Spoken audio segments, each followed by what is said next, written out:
प्रमद बर' दैदेननाय UPPL दोलोखौ नागारना सा 23 लाइमोन सोद्रोमाफोरा बिपिएफ दोलोआव आखाइ हमफैयो।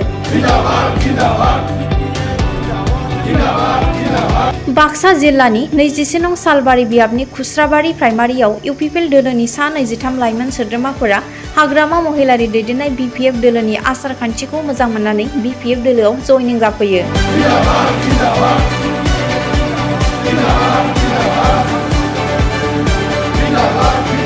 फैगौ बिटिसि बिसायख'थियाव बिपिएफ हान्जाखौ सरकाराव लाबोफिननो आरो 21 नं सालबारि बियाबनि बिजाथिखौ देरहासार खालामनो बिपिएफ दोलोआव लोब लोब हाबफैबाय।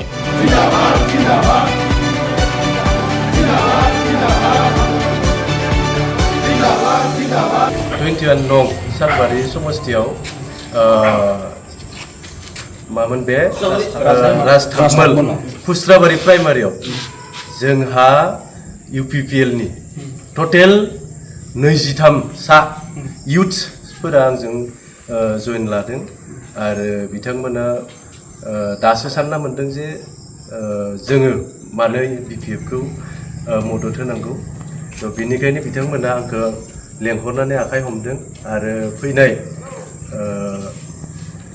जि सेप्तेम्बराव जानो गोनां बिसायख'थि बेवहाय बिपिएफआनो देरहानो रोखा बेखौ आंबो फोरमायना होबाय आरो बिथांमोना बुजिना मोनबाय।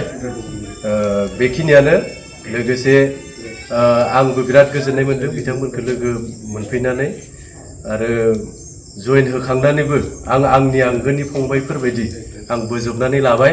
इउपिपिएल दोलोखौ मदद होबोबाय थानाय सा 23 सेंग्रा लोगो बिथांमोना दिनै बिपिएफ दोलोआव अफिसियेलि जयनिं जादों।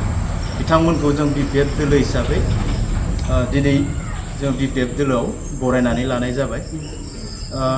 दिनैनि नैबे सिनारिया बेखौनो फोरमायो जे फैबाय थानाय समफोराव फैगौ सेप्तेम्बराव जानो गोनां जि बिटिसि बिसायख'थि बे बिसायख'थियाव सालबारि समस्ति हिसाबै देरहागोन 100% रोखा आरो थांनाय समफोरावबो जोङो एमपि इलेक्सन रिजाल्टखौ नायोबा सालबारि समस्तियाव जोङो बिपिएफ हिसाबै देरहाखादोंमोन आरो देग्लायबो 30,000निख्रुइबो बांसिन भट लानानै बिपिएफ दोलोआ सालबारि समस्तिनिफ्राय देरहासार जागोन बे 100% रोखा।